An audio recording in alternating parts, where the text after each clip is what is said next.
राजस्थान में उपचुनाव की सियासी सरगर्मियां चरम पर हैं। 7 सीटों पर होने वाले इन उपचुनावों में मुख्यमंत्री भजनलाल शर्मा और बीजेपी प्रदेश अध्यक्ष मदन राठौड़ की राजनीतिक परीक्षा होने वाली है।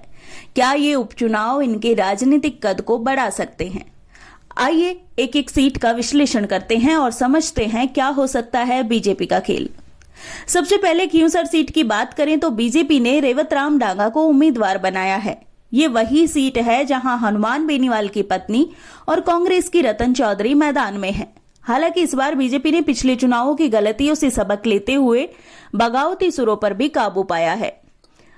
दौसा की बात करें तो यहां कैबिनेट मंत्री किरोड़ी लाल मीणा के भाई जगमोहन मीणा को टिकट देकर बीजेपी ने मजबूत चाल चली है। स्थानीय समर्थन भी उनके साथ है, लेकिन परिवारवाद का आरोप भी चुनावों में चुनौती साबित हो सकता है। 84 सीट पर बीजेपी ने नए चेहरे को मौका दिया है और परिवारवाद से दूरी बनाई है, लेकिन चुनौती यूथ वोटर्स को साधने की है, क्योंकि यहां बीएपी का प्रभाव लगातार बढ़ता जा रहा है।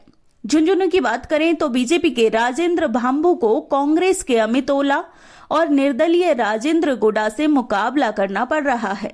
भांबू को जनता के बीच एक सादगी से भरा नेता माना जाता है, लेकिन ओला परिवार का प्रभाव इस सीट पर बीजेपी के लिए बड़ी चुनौती है।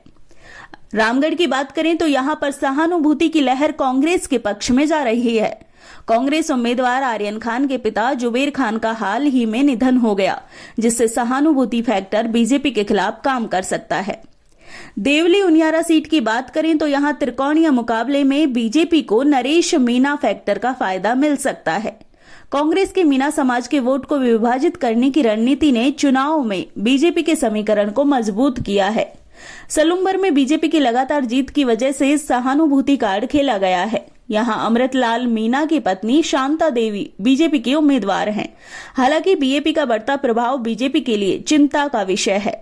अब देखना होगा कि सीएम भजनलाल शर्मा और बीजेपी प्रदेश अध्यक्ष राठौड़ की ये चुनावी परीक्षा कैसे नतीजे लाती है। क्या बीजेपी इस बार उपचुनावों में अपने पुराने रिकॉर्ड को बदल पाएगी? 4 से 5 सीटों पर जीत से उनका कद बढ़ सकता है और उनकी राजनीतिक स्थिति और मजबूत हो सकती है। आपका क्या मानना है? कौन सी सीट बीजेपी के पक्ष में जाएगी? अपनी राय हमें कमेंट में जरूर बताएं। धन्यवाद।